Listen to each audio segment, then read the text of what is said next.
As we've just been talking about, Valentine's Day is this week. It's coming up on Friday. As much as it's a celebration of love, it can also be rather lonely and sad for some people. To help us navigate an emotionally charged day is registered psychologist Lisa Rowbottom. Lisa, thanks so much for coming in to talk to us about this. How does Valentine's Day affect us psychologically?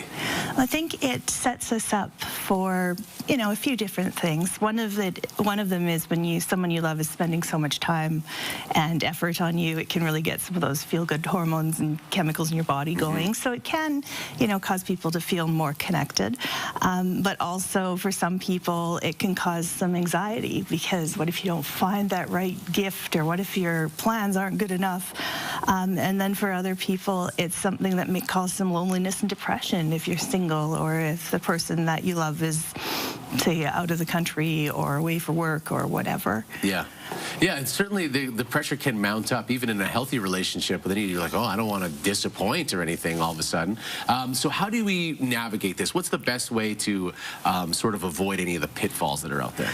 Well, I think, first of all, just being very careful you don't fall into the trap of comparing yourself to everybody else. And, social media doesn't really help with that nowadays for people, because you end up seeing all of these elaborate setups that people have. It's very easy to compare what you've done or what your partner's done to what other people have posted or shared and say, oh, well, that wasn't good enough. And it completely misses the point of the whole day. And I think the other thing is people forget that the day is about more than just romantic love. And so if you are single, or you're someone who's missing your partner or whatever that day, it doesn't have to be, this romantic, I love you forever kind of day. It can be, hanging out with some friends that you really care about in more of a companionable way, or, showing your children you love them.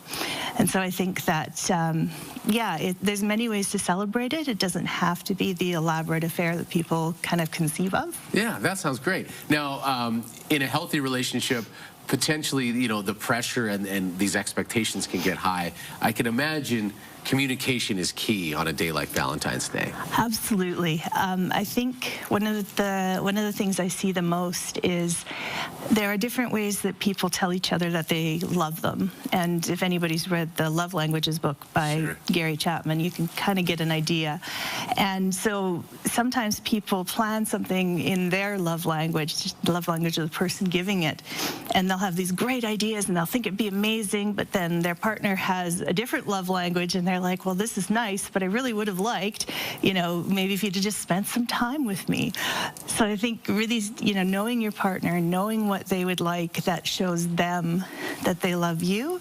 And if you're looking for clues, you can see it in how they try and show you love, because generally we speak the same language both ways, the same way we hear it. So yeah, it's, lots of communication, lots of listening, and sometimes nothing elaborate. Yeah, sometimes simple. It goes a long way, doesn't it? Yes.